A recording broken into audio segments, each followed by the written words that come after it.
Blood runs thicker than water. That's what Sheriff Marcus Reynolds always told his deputies. But on the night he stood in his pristine kitchen, staring at DNA results that would destroy his perfect family, he realized blood could also drown everything you thought you knew. What turns a decorated lawman into a man who would dismember his own wife in cold blood? When the truth revealed that his father had secretly fathered all 5 of his children, Palm Harbor's top cop decided there was only one kind of justice left, the kind that leaves a body count. But before betrayal painted the walls of Palm Harbor's finest family in crimson, the Reynolds name meant something else entirely. Another drug bust this morning, Marcus announced, striding through the modern glass doors of Palm Harbor County Sheriff's Department. Deputies snapped to attention, their respect evident in ramrod-straight postures and earnest, "Good morning, Sheriff," greetings.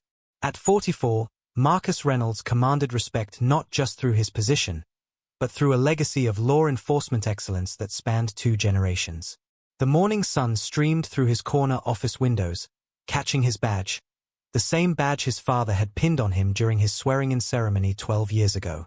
On his desk, a framed photo showed the perfect American family. His stunning wife Rebecca, their 5 children arranged like stair-steps of achievement, and his father, Deputy Chief James Reynolds, standing proud and tall beside them. "Sheriff," his assistant's voice crackled through the intercom. "Deputy Chief Reynolds and the 50th Anniversary Planning Committee are waiting in the conference room." Marcus straightened his tie, a habitual gesture that reflected his methodical nature. Perfect family, perfect career, perfect life, all built on a foundation of order and control. The conference room hummed with anticipation as Marcus entered.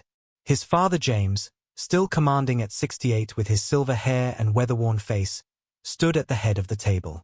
Time had painted distinguished lines across the older man's features, but his eyes still carried the sharp intensity that had made him legendary in Florida law enforcement. "Son," James nodded, his deep voice carrying the weight of authority that had shaped Marcus's entire life. "We were just discussing the legacy wall for the anniversary gala." He gestured to the empty space along the department's main corridor. "For decades of Reynolds, men protecting this community deserves recognition." From her seat at the table, Rebecca Reynolds shifted almost imperceptibly. At 40, Marcus's wife of 18 years remained as graceful as the day he'd met her, her blonde hair perfectly styled, her counselor's compassionate demeanor a perfect complement to his authority. But lately, something shadowed her green eyes, especially during these planning sessions. The governor confirmed his attendance, Rebecca offered, her voice professionally pleasant. "The Herald wants to do a feature on the Reynolds family legacy." Her fingers tightened almost imperceptibly around her pen as James moved to stand behind her chair. Perfect timing with Taylor's project, Marcus grinned, missing the tension in his wife's shoulders. "Our girl's going to map out the whole Reynolds dynasty for her senior genealogy study." Their eldest at 17 had inherited her father's drive for excellence. Student body president, honor roll, and now this ambitious project combining family history with modern DNA analysis. The twins, Michael and Matthew, 15, carried the Reynolds' competitive spirit onto the soccer field. Sarah, 12, already showed signs of Rebecca's emotional intelligence, while 8-year-old Grace charmed everyone with her father's confident smile. Speaking of family, James interjected, his hand resting casually on the back of Rebecca's chair. "Sunday dinner this weekend?" The boys in narcotics were hoping to hear some stories from the old days. The weekly Reynolds family dinners had become institution in Palm Harbor law enforcement. Rebecca's gourmet cooking, James's war stories from his early days on the force, and the children's achievements created a picture of dynastic success that newer officers aspired to emulate. "Wouldn't miss it," Marcus agreed, though something in his father's tone caught his attention. A slight edge, barely noticeable beneath the usual authority. He dismissed it as stress from the anniversary planning. Later that afternoon, Marcus found Rebecca waiting in his office. She perched on the edge of his leather sofa, her counselor's composure slightly frayed at the edges. "We need to talk about Taylor's project," she said, her voice carefully controlled. "The genealogy study." Marcus settled behind his desk. "She's excited about it. Already ordered the DNA kits for everyone." Rebecca's fingers twisted in her lap. "I'm not sure it's necessary. The Reynolds family history is well documented. All those newspaper articles, commendations. Come on, honey. Marcus reached across the desk to catch her hand. Let the kid have her moment. Besides, might be fun to discover some surprising ancestors. He didn't notice how cold her fingers felt in his grip, or the way her other hand clutched her purse like a shield. That evening, the Reynolds household buzzed with its usual controlled chaos. Taylor commandeered the dinner conversation, outlining her project plans with characteristic enthusiasm. Mr. Peterson says it could be groundbreaking, she beamed. Combining traditional genealogy with genetic testing to create a complete family portrait. The twins launched into speculation about their potential ancestors. Maybe we've got pirate blood, Michael grinned. That would explain why Dad's so good at catching bad guys. More likely Revolutionary War heroes, Matthew countered. We've got justice in our genes. Sarah was already sketching a preliminary family tree, while Grace bounced in her seat, pepper her grandfather with questions about his parents and grandparents. James sat at his customary place at the head of the table, his expression unreadable as he surveyed his son's family. The kits should arrive next week, Taylor announced. Everyone just has to swab their cheek. Easy. Rebecca's fork clattered against her plate. Sorry, she murmured, quickly composing herself. Just tired from all the anniversary planning. Later that night, as Marcus reviewed case files in his home office, voices drifted up from the kitchen. Rebecca and James, their tones urgent but hushed. Probably discussing the catering for the gala, he thought, until a sharp whisper cut through the evening quiet. You promised. Rebecca's voice, stripped of its usual warmth. You promised it would never dash. Marcus moved toward the stairs, but the voices suddenly ceased. By the time he reached the kitchen, he found only Rebecca, aggressively wiping already clean counters. James's car was pulling out of the driveway. Everything okay? He asked, wrapping his arms around his wife's waist. She remained rigid despite his embrace, her breathing slightly uneven. Fine, she answered too quickly. Your father just wanted to discuss the seating arrangements for the gala. Marcus turned her to face him, concern creasing his brow. Hey, you know you can tell me anything, right? If something's bothering you. Rebecca's smile didn't reach her eyes. Of course, she said, pulling away. Everything's perfect. Just like always. The DNA test kits arrived the following Tuesday, cheerful boxes promising to unlock the secrets of their ancestry. As Taylor distributed them around the dinner table, Marcus failed to notice how his father's knuckles whitened around his coffee cup, or the way Rebecca's hands trembled as she helped Grace swab her cheek. This is going to be amazing, Taylor declared, sealing each sample with meticulous care. Just think, in a few weeks, we'll know exactly where we come from. Marcus caught his father's eye across the table, expecting to share a proud moment over his daughter's initiative. But James's expression was distant, his usual commanding presence somehow diminished. Rebecca had excused herself to the kitchen, the sounds of running water and clattering dishes barely masking her absence from the family moment. As Marcus sealed his own DNA sample, a lifetime of law enforcement instincts prickled at the base of his neck. Something felt off, like the moment before breaking down a door during a raid, when you know danger waits on the other side but can't yet see its shape. But he was Marcus Reynolds, sheriff of Palm Harbor County, son of a law enforcement legend, husband to a devoted wife, and father to 5 incredible children. His life was a testament to order, justice, and the power of family.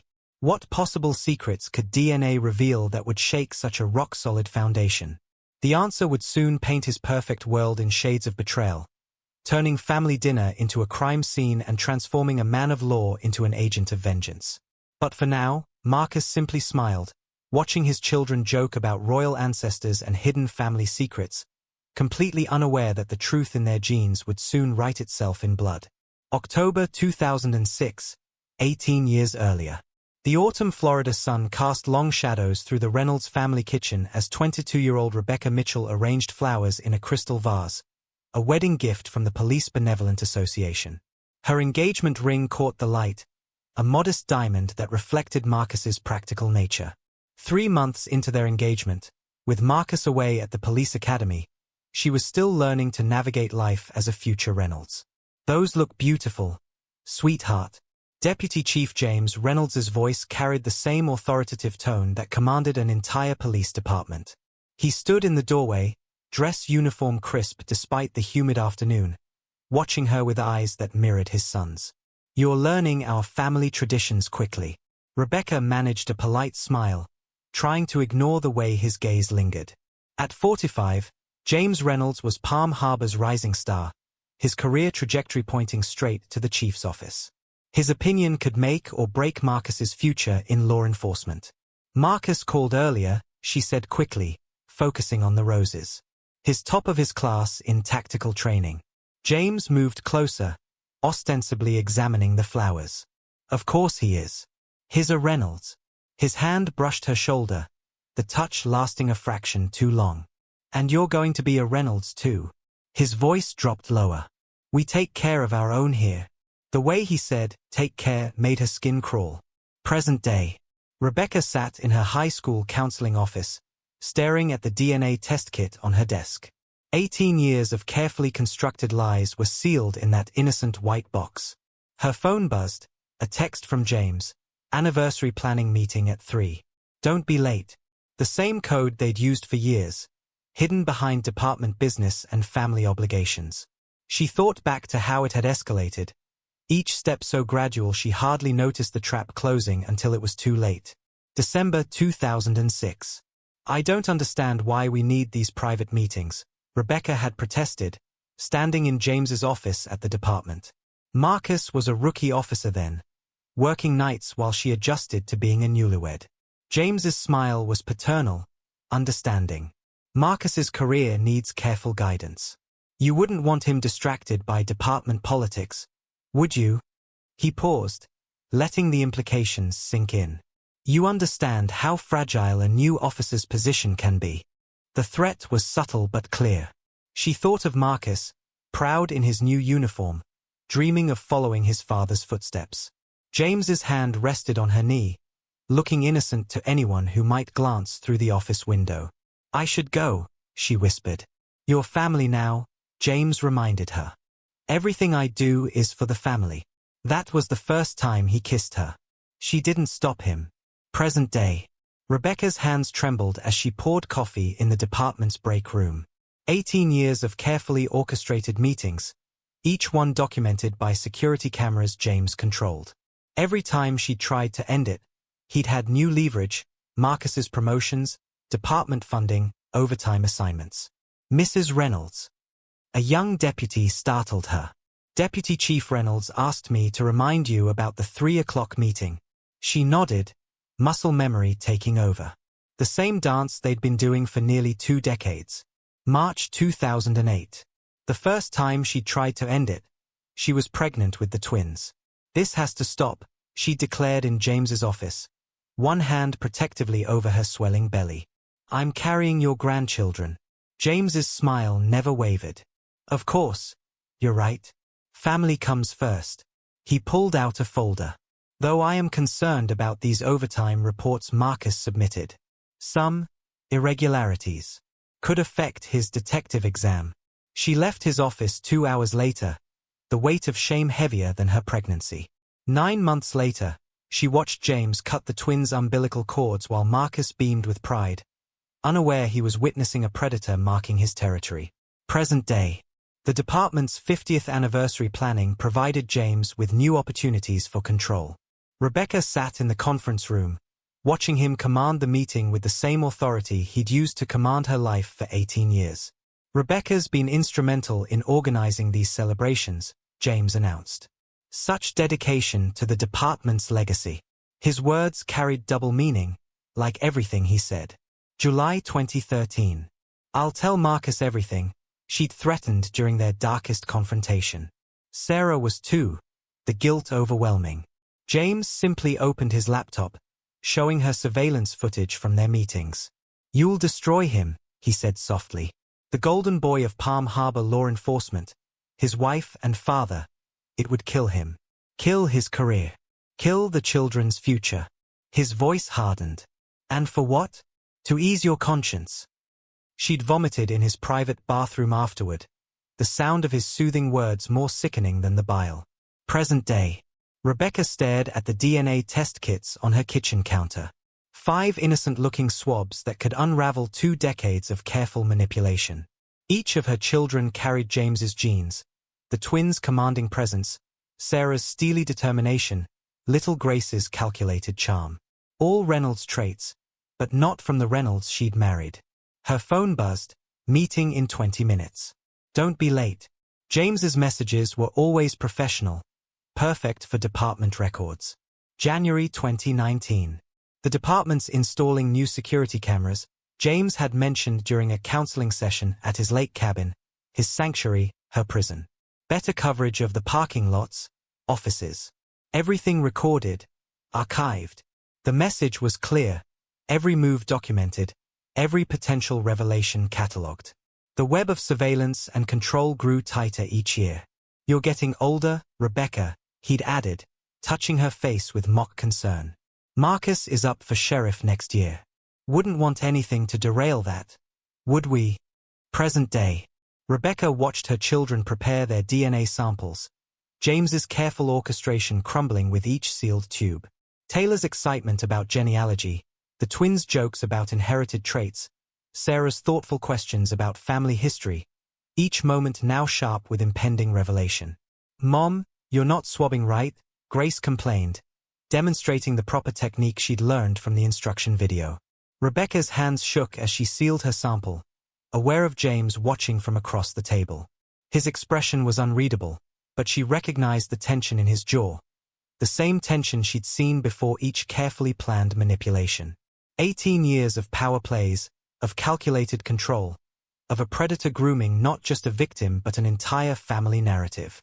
Each promotion Marcus earned, each family celebration, each Sunday dinner, all tainted by the invisible strings James pulled. The control methods had evolved over the years. First, it was Marcus's career. Then, department resources, surveillance footage, scheduling, personnel assignments. As the children arrived, the stakes grew higher. James ensured every aspect of their lives depended on his influence, from school placements to sports team selections. Rebecca had tried to break free 3 times over the years. Each attempt was met with escalating demonstrations of James's power. He'd arranged random traffic stops when she drove the kids to school. Had junior officers document Marcus's minor procedural violations. Created paper trails that could destroy careers with a single anonymous tip. Now, watching her family gather around the dining table, Rebecca felt the weight of decades of silence pressing down. The DNA results would arrive in weeks, and no amount of surveillance footage or carefully worded threats could stop the truth encoded in their genes. James caught her eye across the table, his expression carrying the same authority that had trapped a young woman of 22 in a web of power, silence, and shame. But beneath his control, Rebecca sensed something new, fear. The seeds of doubt planted 18 years ago were finally breaking through the carefully maintained facade of the Reynolds family legacy. Soon, the harvest would come due, and not even Palm Harbor's legendary law enforcement dynasty could stop the truth from claiming its due. Rebecca sealed the last DNA sample, each click of the tubes capped like a ticking clock counting down to revelation. She thought of the young woman she'd been, arranging flowers in that sunlit kitchen, unaware that a predator was measuring her for chains made of silence and shame. The perfect family illusion was about to shatter, and the carefully constructed walls of power and control would crumble into violence that would shock even the most hardened officers in Palm Harbor County. As she watched James help Grace pack her DNA sample, Rebecca realized that some chains could only be broken with blood. What started with a brush of a hand in a sunlit kitchen would end in shadows and violence. But for now, Rebecca simply smiled and played her part in the charade of family perfection. The truth, like vengeance, could wait a few weeks more. There must be some mistake. Marcus Reynolds stared at his computer screen, the DNA results casting a sickly glow across his face in the pre-dawn darkness of his home office. He'd woken early, eager to review Taylor's genealogy project results before heading to the department. But the numbers on the screen made no sense. 0% paternal match with all 5 children. 98.7% parental match, James Reynolds. He refreshed the page. The numbers remained unchanged, mocking everything he thought he knew about his life. His law enforcement training kicked in, years of investigative instinct cutting through emotional chaos. Document everything. Follow the evidence. Trust nothing. Marcus opened a new browser tab, hands steady despite the trembling in his chest. A quick search pulled up the DNA testing company's reputation, impeccable. Their error rate, minimal. He dialed their customer service with mechanical precision. This is Sheriff Marcus Reynolds, his voice carefully controlled. Badge number 2274. I need to verify some test results. He quoted the case numbers, listened to the confirmation. Then, are you absolutely certain about these results? The representative's voice was apologetic but firm. We've run the samples multiple times, sir. The genetic markers are conclusive. Would you like me to explain the detailed breakdown? Marcus ended the call, his mind already racing through years of memories, looking for signs he should have seen. Rebecca's strange tension around James. The way his father always managed to be present for family events. The children's features that he'd attributed to the Reynolds family line. Time to dig deeper. As a career investigator, Marcus knew how to make official inquiries disappear into routine paperwork. By noon, he had access to 5 years of department surveillance footage, hotel records within a 50-mile radius, and cell phone tower data. His hands moved with methodical precision, building a timeline of betrayal. The first red flag appeared in the hotel records. The Palm Harbor Inn, every Tuesday for the past 3 years. Room 214, booked under James Smith, his father's favored alias for undercover work. Marcus cross-referenced the dates with department schedules. Every Tuesday, Rebecca's counseling sessions at the high school ended early. Every Tuesday, James had community outreach meetings. His next discovery came from the department's own cameras. Footage showed Rebecca's car in the station parking lot at odd hours, always when Marcus was on patrol or at training. James escorting her to his private office, the timestamps damning in their regularity. Sheriff. His assistant's voice crackled through the intercom. Deputy Chief Reynolds asked about the anniversary gala security plans. Tell him I'll handle it personally, Marcus responded, his voice betraying nothing of the storm building inside him. The financial records were next. Marcus had access to department expense accounts, a privilege of rank that now revealed a pattern of control. Small deposits to Rebecca's personal account, coded as family support, restaurant charges in neighboring counties, hotel bills disguised as training expenses. His father's technical expertise had always been a source of pride. Now Marcus found evidence of burner phones, careful documentation of call patterns revealing a secondary line of communication. Text messages, deleted but not completely erased, lived in the department's backup servers. Late meeting tonight. Same place. Don't forget to delete these. Marcus has overnight training. Come over. Each discovery was a knife twist, but Marcus kept digging. Professional detachment was all that kept him functioning. By late afternoon, he'd compiled enough evidence to build a case that would have made any prosecutor salivate. But he wasn't done. The medical records were the final piece. As sheriff, accessing hospital databases raised no flags. What he found made his carefully maintained composure crack. Pregnancy complications with the twins, high-risk factors related to paternal age. Genetic counseling sessions that Rebecca had attended alone. Blood type inconsistencies carefully buried in paperwork. His children. Not his children. The truth burned like acid in his veins. At 6 p.m., Marcus sat in his darkened office, evidence spread before him like a map of betrayal. The anniversary gala plans sat untouched on one corner of his desk, the featured photo of 3 generations of Reynolds men now a mockery of everything he'd believed in. His phone buzzed. Rebecca, coming home soon? Kids are asking about dinner. Kids. His kids. Not his kids. Marcus drove home in a fog of rage and disbelief. The perfect home he'd built now felt like a crime scene. Every family photo a piece of evidence documenting an 18-year lie. Rebecca's car was in the driveway, the house lights warm and inviting. How many times had James parked in this same spot, entering the home of the son he'd betrayed? He found Rebecca in the kitchen, preparing dinner like it was any other evening. She turned at his entrance, her smile faltering as she saw his expression. "Marcus? What's wrong?" He placed his laptop on the counter, screen displaying the DNA results. "Want to explain this?" The color drained from Rebecca's face. She gripped the counter, knuckles white. There must be some mistake. That's what I thought." Marcus's voice was terrifyingly calm. "So I did some digging. Found some interesting patterns at the Palm Harbor Inn. Room 214. Ring any bells?" Rebecca's legs gave out. She sank into a kitchen chair, tears already starting. "Marcus, please." 18 years, Rebecca. 18 years of lies. He pulled out his phone, displaying surveillance footage. "Every Tuesday. Like clockwork. While I was out protecting the community, you were with him. In his office. In hotels. In our home. I didn't. I couldn't." She broke down, sobs racking her body. "He didn't give me a choice. There's always a choice. Not with him." Rebecca's voice cracked. "Not when he controlled everything. The department, your career, our lives." She looked up, makeup streaking down her face. "It started before we were married. When you were at the academy. He said he was looking out for the family. Making sure I understood my role." Marcus felt bile rise in his throat. "The children. All of them." Rebecca's confession came in broken gasps. "He made sure, scheduled everything around. I tried to stop it, Marcus. 3 times I tried. But he had everything documented. Surveillance tapes, phone records, bank transactions.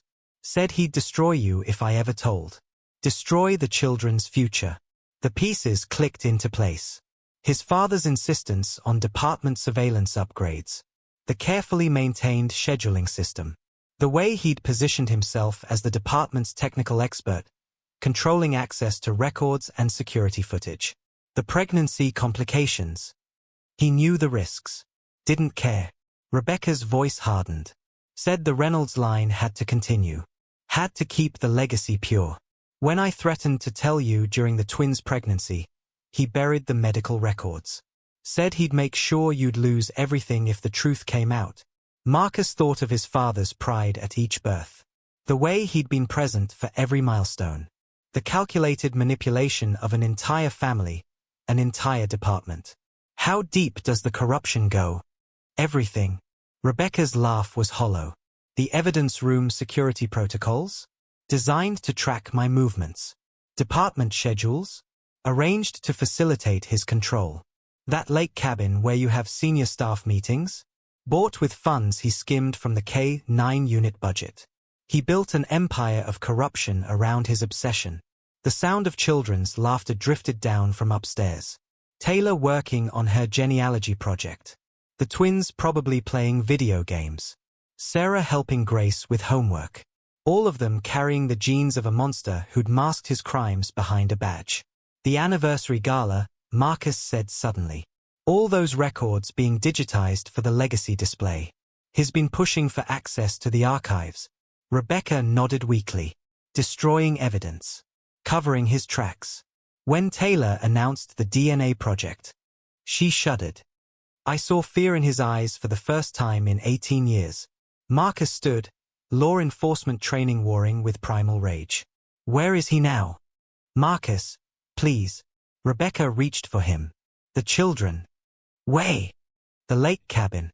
Her voice was barely a whisper. He's been spending more time there since the DNA tests. Said he needed to organize some things. Marcus turned toward the door, then stopped. Did you ever love me? Or was I just part of his plan? Rebecca's sob was answer enough. The perfect family portrait on the wall caught his eye. Last year's Christmas card. James standing behind them all, hand possessively on Rebecca's shoulder.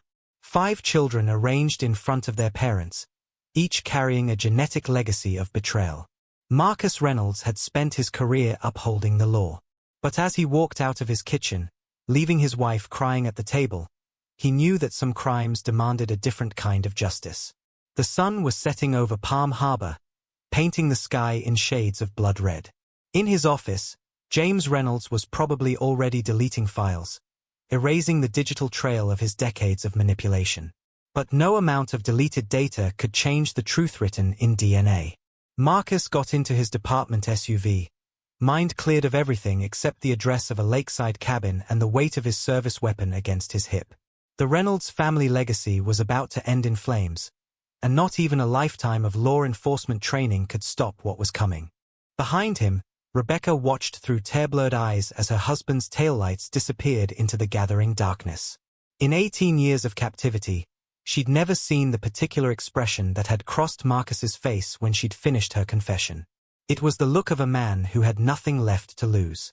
The perfect facade of Palm Harbor's first family was about to shatter, and no amount of badge-polished authority could shield James Reynolds from the reckoning that was coming for him.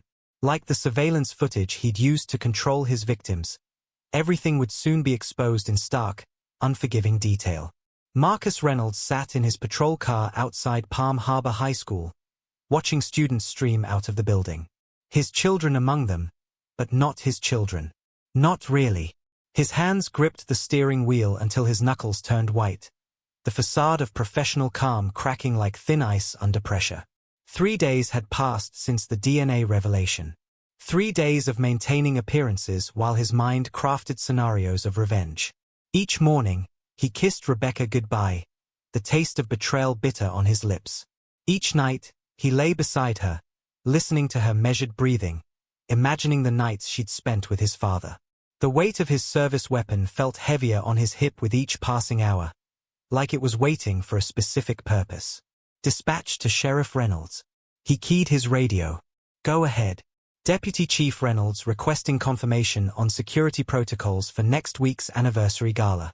Marcus watched Taylor emerge from the school, her blonde hair catching the sunlight. James's hair had been that same shade before it turned silver. Every feature of his children now screamed their true parentage at him. Tell him I'll handle it personally, he replied, his voice maintaining a professional steadiness that surprised even him. The drive home was a study in controlled chaos. Marcus took inventory of his deteriorating mental state with the same methodical precision he'd once applied to crime scenes. The rage had crystallized into something cold and sharp, a tactical advantage rather than a liability. His law enforcement training had taught him how to compartmentalize emotions. Now it would teach him how to channel them. At home, the evening routine unfolded like a surreal play. The twins, Michael and Matthew, argued over soccer plays in the living room, their commanding presence pure James Reynolds. Sarah helped Grace with homework at the kitchen table, displaying the same calculating intelligence he'd seen in his father's investigations. Every gesture, every mannerism now revealed the truth he'd been blind to for so long. Dad. Taylor's voice pulled him from dark thoughts. Can you look at my genealogy presentation? He forced a smile, noting how the expression felt foreign on his face. Later, sweetheart. Work stuff to handle first. In his home office, Marcus pulled up department scheduling software. As sheriff, he had complete access. 3 clicks and he'd arranged next week's patrols to ensure minimal coverage around the lake area where James's cabin stood. Another few minutes of work created a false domestic disturbance call that would draw units to the opposite side of the county. The evidence room had yielded other resources, an unregistered weapon, untraceable by design. His father had taught him that, how to manipulate department resources without leaving traces. The irony wasn't lost on him. Rebecca appeared in the doorway, her presence setting his teeth on edge. The kids are asking about Sunday dinner, their weekly family tradition. James always at the head of the table, watching Rebecca with possessive eyes while Marcus sat oblivious beside his wife. His father's wife. The mother of his father's children. Tell them we'll do something special, Marcus replied, his voice eerily calm. A proper family dinner. That night, Marcus lay awake, his mind racing through scenarios with professional precision. The anniversary gala provided perfect cover. Everyone focused on celebrating the department's legacy while he dismantled his father's. He'd already identified the weak points in department security, the gaps in patrol coverage, the blind spots in surveillance cameras. James had taught him well, too well. Each hour brought new revelations as Marcus reviewed his life through the lens of betrayal. The way James had guided his career, ensuring he worked nights as a rookie officer. The convenient training assignments that took him out of town. The department scheduling system James had insisted on implementing, all tools of control and deception. The next morning, Marcus maintained his routine with mechanical precision. Breakfast with the family. Kiss goodbye. Staff meetings. But behind the professional mask, something was fracturing. Each signature on department paperwork felt like signing his own confession. Each conversation with deputies required increasingly rigid control to maintain normalcy. During the afternoon briefing, James studied him with practiced concern. "You seem distracted," he commented. "Everything all right, son?" The word son triggered a wave of nausea that Marcus suppressed through sheer will. He met his father's eyes, seeing for the first time the calculation behind the concern. "Just focused on the anniversary preparations," he replied. "Want everything to be perfect. Perfect. Like the family photos on his desk. Perfect like the lies they'd lived for 18 years. At home, Rebecca watched him with growing fear. She recognized the change in him, the same cold focus she'd seen in James during their darkest moments. When Marcus cleaned his service weapon at the kitchen table, methodically checking each component, she felt the weight of impending violence. Marcus, she tried one evening, hands trembling as she folded laundry, another normal task in their unraveling life.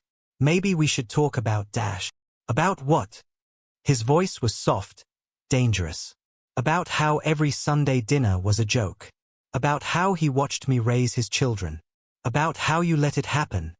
She retreated, but not before he saw the recognition in her eyes. The same fear she'd shown his father all these years. That night, she sent a text to James. "Something's wrong. He knows." James's response was typical, controlled, authoritative, maintain routine. "I'll handle it." But for the first time in 18 years, Rebecca doubted his control over the situation. She saw it in Marcus's eyes. Something had broken inside Palm Harbor's respected sheriff, something that no amount of authority could fix. The children remained blissfully unaware, their normal routines a stark contrast to the psychological warfare unfolding around them. Taylor worked on her genealogy presentation, excited to share their family's heritage at the anniversary gala. The twins planned their next soccer game, Sarah helped with church youth group, and Grace chatted about her upcoming school play. Marcus watched them all with a detachment that scared him in his more lucid moments. He'd catch himself staring at family photos, tracing features that now screamed of his father's genetic legacy. Each smile, each gesture, each familiar mannerism became evidence in a case he was building in his mind. Sunday dinner arrived, their last as a family, though only Marcus knew it. He'd prepared carefully, ensuring every detail supported what would come next. The unregistered weapon secured in his garage. The falsified patrol schedules. The evidence that would point to outside involvement. James arrived promptly at 6, every inch the respected deputy chief. "Something smells good," he commented, hugging Grace as she ran to greet him. Marcus watched his father embrace his youngest daughter, his youngest child, and felt the last threads of sanity pulling taut. "Rebecca outdid herself," he said, voice steady despite the rage burning in his chest. The dinner proceeded like a macabre play. Picture-perfect family gathered around the table. James holding court with department stories. Rebecca's hands shaking slightly as she served dessert. The children's laughter a cruel soundtrack to the violence building behind their father's eyes. A toast, Marcus proposed, raising his glass. To family legacy. James met his son's gaze, recognition flickering in his eyes. The challenge in Marcus's tone was subtle but unmistakable. For the first time, the predator sensed he might have become prey. After the children went upstairs, Rebecca made one last desperate attempt. "James," she caught him in the kitchen, voice urgent. "He knows everything. The DNA tests dash. Handle your husband." James cut her off, authority overriding caution. "Everything is under control." But as he walked to his car that night, James felt something he hadn't experienced in decades: fear. His son's toast replayed in his mind, carrying undertones of threat that his own expertise in manipulation allowed him to recognize. Marcus watched from the window as his father's taillights disappeared into the darkness. Tomorrow, he would begin. The weapon was ready. The schedules arranged. His knowledge of department procedures would ensure minimum investigation.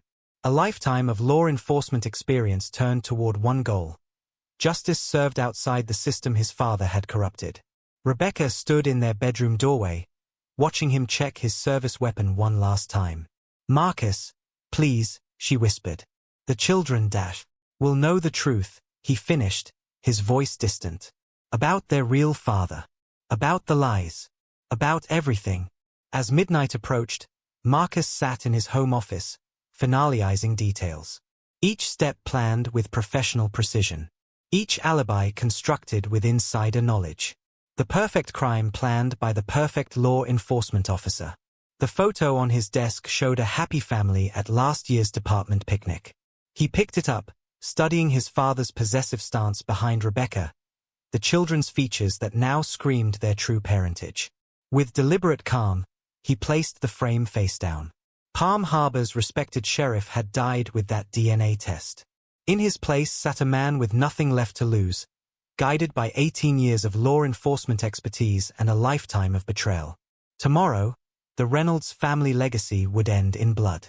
The children were safely at their grandmother's for the weekend, a precaution Marcus had arranged with cold precision. Rebecca stood in their kitchen, methodically wiping already clean counters, a nervous habit he'd never noticed before. Now he understood why she cleaned when his father visited. Trying to wash away the shame. "We need to talk," Marcus said, his voice eerily calm as he placed the DNA results on the counter. The kitchen's overhead lights cast harsh shadows across Rebecca's face as she turned to face him. "Marcus, please," she started, but he cut her off. 18 years, he said, laying out surveillance photos from the Palm Harbor Inn. Every Tuesday. Like clockwork. More photos joined the first, James and Rebecca entering his office, leaving the lake cabin, sharing furtive moments at department functions. Rebecca's legs gave out. She sank into a kitchen chair, trembling. "You don't understand, Then make me understand." Marcus's voice carried the same authoritative tone he used in interrogations. "Start with how it began. Every detail." "I was so young," Rebecca whispered, tears streaming down her face. 22. "You were away at the academy." He started with small things. Touches that could be explained away. Comments about how the Reynolds family had standards, expectations. Marcus remained standing, looking down at his wife, his father's lover, with cold detachment. "Continue." "The first time." Her voice broke. "He said he needed to discuss your career prospects. Called me to his office. Said there were things I needed to understand about being a Reynolds wife. How certain things could hurt your future in law enforcement." The kitchen knife block caught Marcus's eye. Rebecca followed his gaze, fear flooding her features. "He had it all planned," she continued quickly. "The department schedules, the security cameras, the records. Said it would be my word against his. And who would believe me over Deputy Chief Reynolds? And the children." Marcus's hand moved toward the knife block. He made sure, calculated everything. "When you'd be away on training. Used department resources to track my cycles. Said the Reynolds line had to continue." Her words came faster now, desperate. "I tried to stop it, Marcus. 3 times I tried. But he had everything documented. Said he'd destroy you. Destroy the children's future." Marcus pulled a knife from the block, studying its reflection under the kitchen lights. "How many others were there?" Rebecca's eyes widened. "What? Other women. Other victims. I found the pattern in department transfers. Female officers who suddenly requested reassignment. Civilian staff who quit without notice. 6 that I know of," Rebecca whispered. "All of them young, vulnerable. Some had children. He kept files. Insurance, he called it." Marcus moved with sudden, fluid violence. The knife plunged into Rebecca's chest before she could scream. "That's for the first lie," he said softly, pulling the blade free. "Marcus, Please. Blood bloomed across her blouse. The children aren't mine. Another thrust, this time to the abdomen. That's for each child you let him father. Rebecca tried to crawl away, leaving crimson streaks across their pristine kitchen floor. Marcus followed with methodical precision, each stab calculated, each wound placed with professional knowledge of human anatomy. This is for every Sunday dinner, he growled, driving the blade home again. Every family photo. Every moment you played the loving wife while carrying his children. When it was done, Marcus stood in the blooded kitchen, his sheriff's training already cataloging evidence, planning cleanup. Rebecca lay still, her final expression a mixture of fear and something that looked almost like relief. Now for the second act. The drive to James's lake cabin took 20 minutes. Marcus had arranged the patrol schedules, ensuring no units would be in the area. The unregistered weapon felt heavy in his jacket, a backup for after the confrontation. James opened the door without surprise. I've been expecting you, son. Don't call me that. Marcus entered the cabin, noting the open laptop, files spread across the desk. His father was already trying to clean up his digital trails. You're angry. Understandable. James's voice carried that familiar tone of authority. But there are things you don't understand about family obligations, about maintaining the Reynolds legacy. Enlighten me. Marcus's hand rested near his service weapon. Start with the first time you assaulted my wife. Ames smiled, the same smile he'd worn in countless family photos. Assault? No, son. I protected our family interests. Rebecca needed guidance, structure. Like the others before her. The others. Marcus's voice was deadly quiet. Tell me about Officer Sarah Chen. Detective Lisa Martinez. The civilian dispatcher Karen Wright. Necessary sacrifices. James settled into his favorite armchair like this was another Sunday conversation.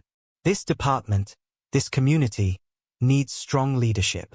Strong bloodlines. I simply ensured our legacy continued. By raping young women? By forcing my wife to bear your children. Rape. James laughed. They were honored to carry the Reynolds name. Most of them, anyway. The ones who weren't, well, department records can be so easily misplaced. Marcus drew his weapon, aiming at his father's chest. The financial control? The surveillance? The threats? Tools of the trade, son. You've used them yourself in investigations. I taught you everything you know about law enforcement. About power. About control. The pregnancy complications with the twins. A calculated risk. James's eyes hardened. The Reynolds line had to continue. Rebecca's health was secondary to the legacy. Marcus's finger tightened on the trigger. How many others are there? How many children don't know their real father? Enough to ensure our family's influence continues for generations. James stood slowly. You think you're the first to discover the truth? To confront me with righteous anger? Ask yourself why no one ever succeeded in exposing me. Because you destroyed them. Professionally. Personally. I protected our legacy. Like my father before me. James's smile turned predatory.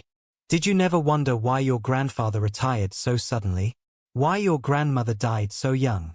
Patterns repeat. Son. Power maintains itself. The revelation hit Marcus like a physical blow. You killed them. I preserved the Reynolds name. Like I'm about to preserve it now. James moved with surprising speed, drawing a concealed weapon. Marcus fired first. The shot took James in the shoulder, spinning him around. The second caught him in the leg as he tried to retain his balance. That's for Rebecca, Marcus said, approaching his fallen father.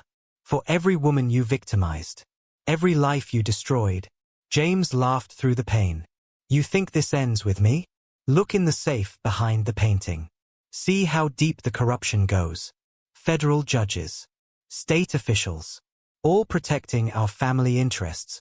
Marcus kicked the weapon away from his father's reaching hand. Start talking. Everything. From the beginning. What followed was a confession that would have shaken Palm Harbor to its foundations. James revealed decades of manipulation, a network of corruption that reached into every level of law enforcement. Names, dates, victims, each detail more damning than the last. Your real mother, James said, blood staining his teeth as he smiled. She was a lot like Rebecca. Young, impressionable, easily controlled. Something snapped in Marcus's mind. The service weapon felt too clean, too impersonal for what needed to be done. He drew the hunting knife from his jacket. This is for every woman you destroyed, he said, making the first cut. For every life you corrupted. James's screams echoed across the lake as Marcus systematically dismembered the architect of his destruction. Each cut was precise, calculated, just like the lessons his father had taught him about evidence collection and body disposal. The Reynolds legacy, Marcus whispered, making the final, symbolic cut, ends tonight. When it was done, Marcus stood in the blood-soaked cabin, surrounded by evidence of decades of corruption. Files documenting generations of abuse. Photos of other victims. Financial records showing the true depth of James's control over the department. He pulled out his phone, dialing a familiar number. This is Sheriff Reynolds. We're going to need a forensics team at my father's cabin. A pause. And send someone to check on my wife. I'm worried she might have done something desperate after learning about the DNA results. The story would write itself. A respected sheriff discovers his father's history of abuse. His wife, consumed by guilt, takes her own life.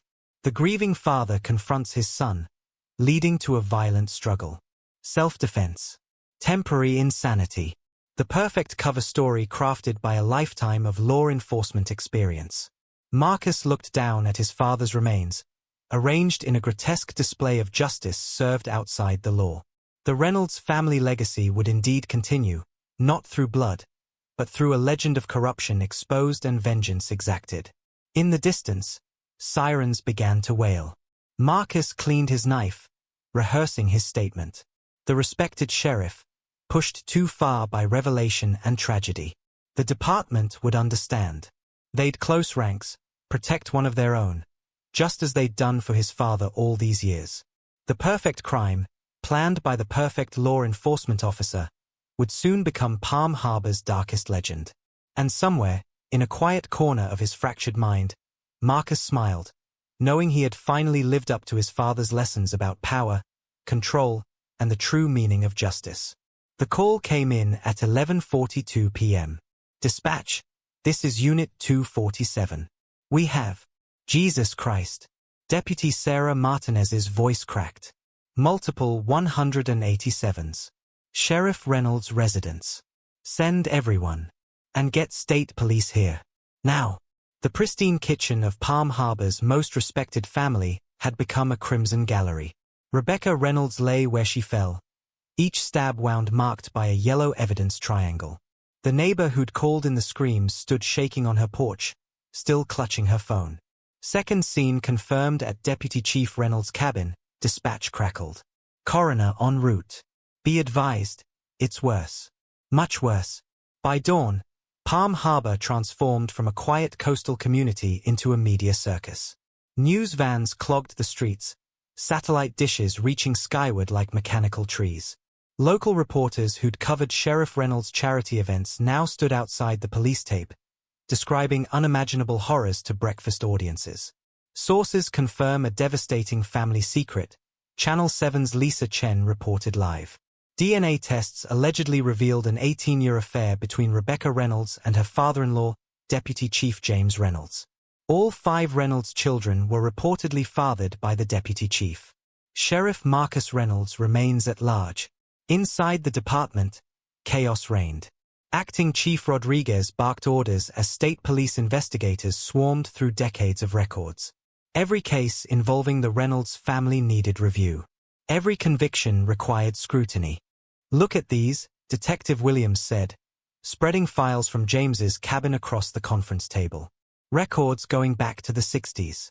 Other victims, other departments. God, this wasn't just about Rebecca.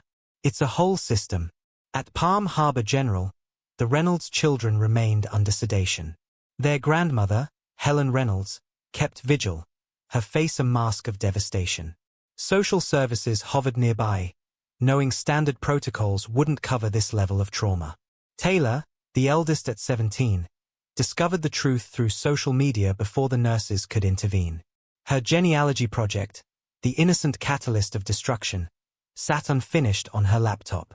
The twins, Michael and Matthew, retreated into silence. Sarah, 12, alternated between violent rage and catatonic silence. 8-year-old Grace kept asking when Daddy was coming home, each question breaking the hearts of everyone who heard it. State police found Marcus at the Palm Harbor Inn, room 214, the same room his father had used for years. He surrendered without resistance, his sheriff's badge still gleaming despite the blood under his fingernails. His confession came in the detached tone of an officer filing a report. The Reynolds legacy had to end, he told investigators. The corruption stops with me. The investigation revealed horrors spanning generations. James Reynolds hadn't created the system, he'd inherited it. His father, former Chief Walter Reynolds, established the framework in the 1960s. Department resources used for control. Evidence rooms manipulated. Schedules arranged to facilitate abuse. Initial findings identify 12 confirmed victims, State Police Captain Anderson announced. Women connected to law enforcement across 3 counties. Some cases date back decades. We believe there are more. The district attorney's office drowned in chaos. Every Reynolds case needed review. Defense attorneys flooded courts with appeals. Convictions that seemed solid showed signs of manipulation. The network runs deep, Assistant DA Sarah Chen reported. Federal judges, state officials, people positioned to bury investigations, transfer whistleblowers, make evidence disappear. This isn't just about Palm Harbor anymore. Palm Harbor's reputation as a law enforcement dynasty crumbled into a cautionary tale. National media descended, drawing parallels to other cases of generational corruption in small-town police departments. The Reynolds case exposes the dark side of family law enforcement legacies, the New York Times wrote. When badges become birthrights, who watches the watchman? The department's internal investigation revealed more victims within law enforcement families. Female officers transferred after filing complaints. Civilian staff who quit without notice. Similar patterns in neighboring departments. Marcus's trial preparation unearthed more horrors. Rebecca's diary, found hidden in a wall safe, detailed 18 years of systematic abuse. Medical records showed suspicious injuries explained away. Department surveillance footage documented years of coercion disguised as family meetings. This wasn't just infidelity, Marcus's defense attorney explained. This was systematic abuse protected by badges and family names. My client didn't just kill his father. He ended generations of institutional corruption. The children's trauma manifested in different ways. Taylor's academic performance plummeted. The twins withdrew from sports, unable to face teammates who knew their story. Sarah's anger turned destructive. Grace developed severe attachment issues, terrified of male authority figures. Helen Reynolds made the hardest decision of her life.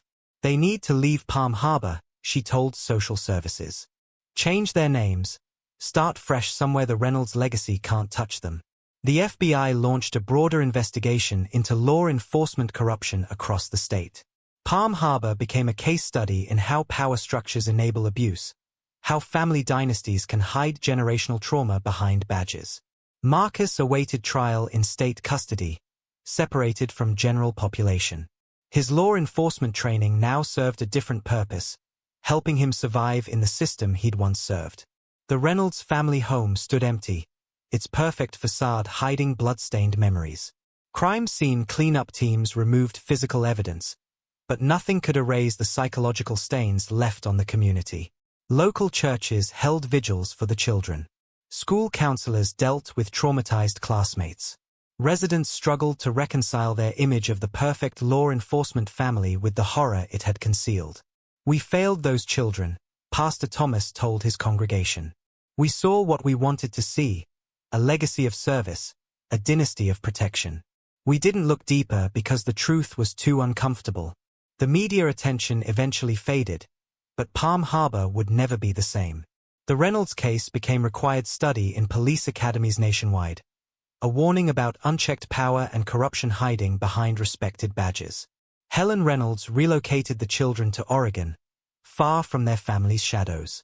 They took her maiden name, trying to build new identities untainted by generational trauma. The hardest part, Helen told their new therapist, is knowing that everything they believed about themselves was a lie. Their father, their grandfather, their entire family history. It was all built on violence and control. The Reynolds case files filled dozens of boxes in state police archives, each document telling part of a story spanning generations.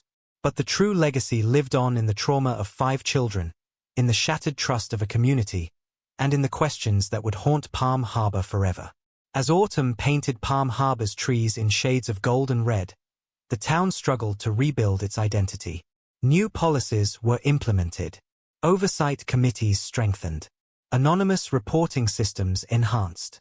But everyone knew that sometimes the greatest threats to justice wear badges, and the darkest secrets hide behind the brightest family facades. The Palm Harbor County Courthouse had never seen a trial like this.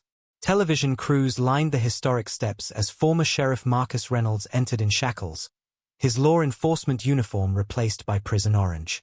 The man who had once commanded this building now faced judgment within it. State of Florida versus Marcus Reynolds, Judge Eleanor Martinez intoned, her voice carrying weight beyond mere procedure. 2 counts of first-degree murder, special circumstances. Dr. Patricia Chen, the state's leading forensic psychiatrist, took the stand first.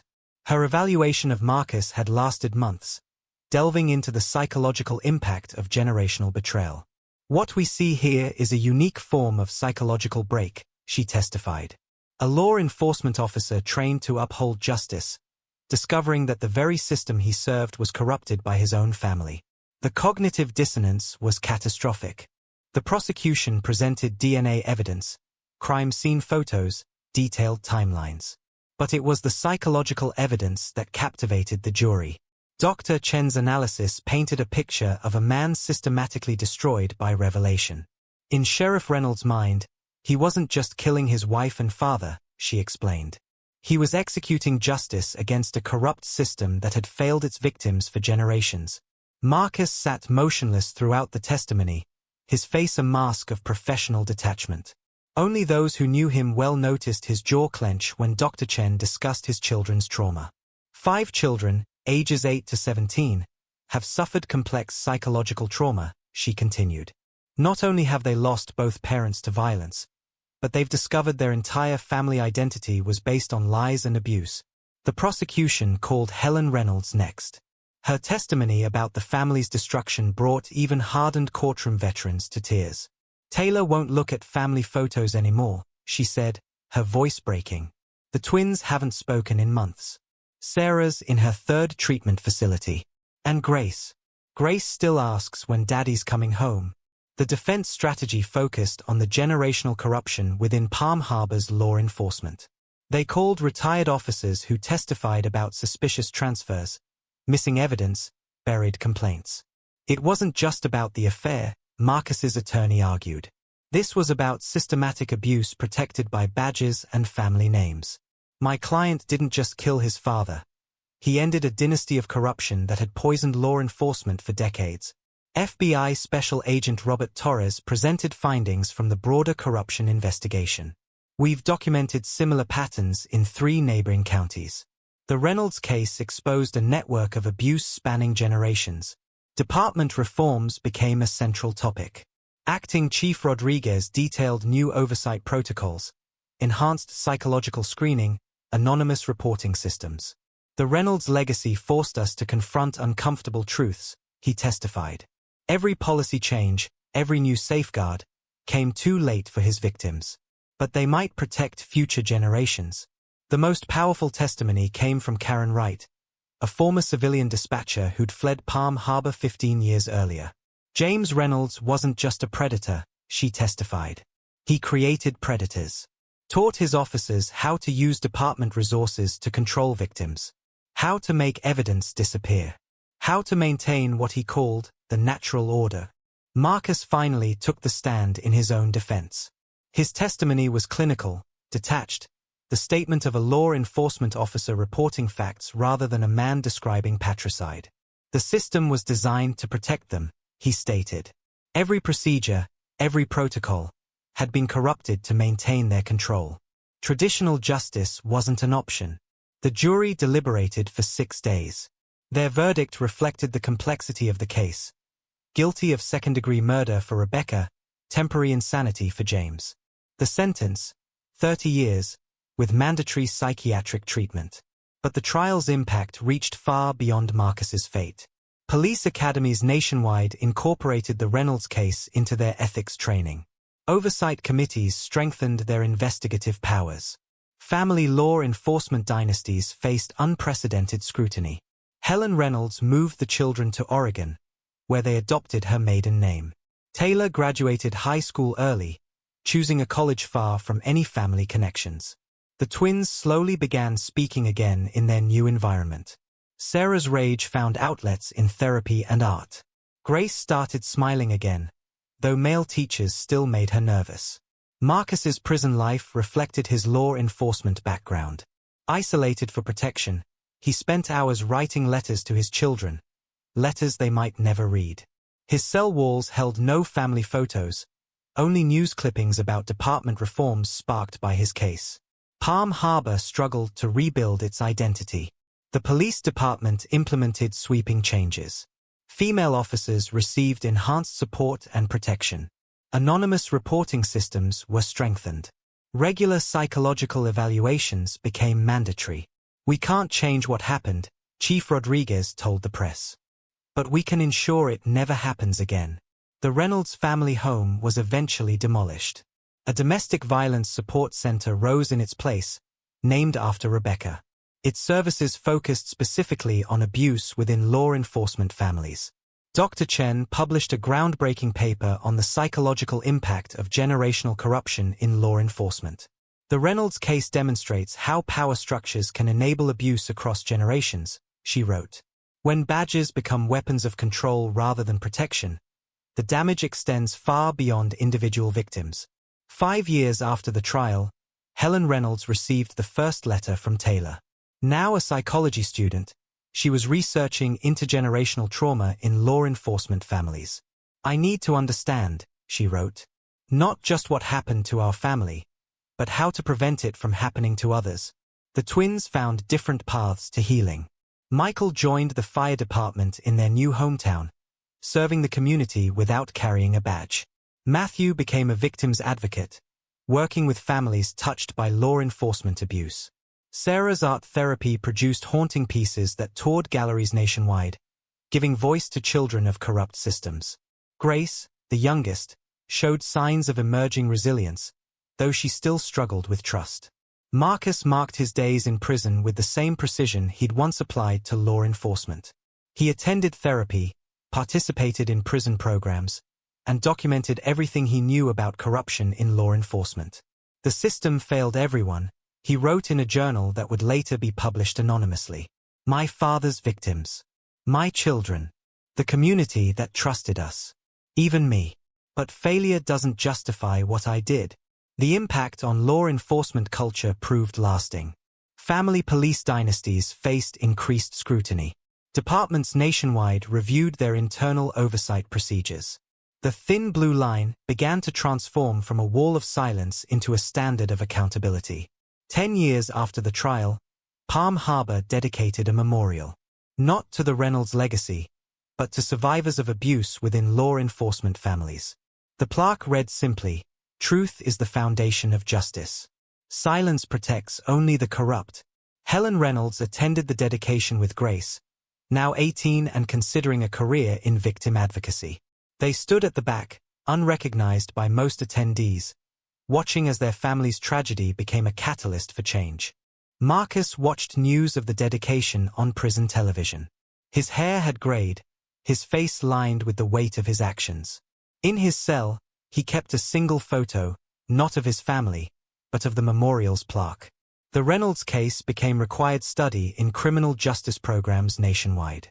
Students debated the line between justice and vengeance, the impact of corruption on families, the true meaning of law enforcement integrity. As Palm Harbor approached the decade mark since the tragedy, the town had changed. The police department, once a family dynasty, now emphasized diversity and accountability. Regular audits ensured transparency. Anonymous reporting systems actually worked. But the true legacy lived in the quiet moments. In Taylor's research into preventing abuse of power. In the twins' different paths of community service. In Sarah's artistic expression of trauma. In Grace's growing advocacy for survivors. And in a prison cell, where a former sheriff who chose vengeance over justice continued to wrestle with the consequences of his actions, writing letters to children who were building lives beyond the shadow of his choice. The final words in his journal, published after his death, read, "Justice wears a badge, but vengeance wears a father's face. I chose vengeance. My children live with that choice. May they find the justice I failed to uphold."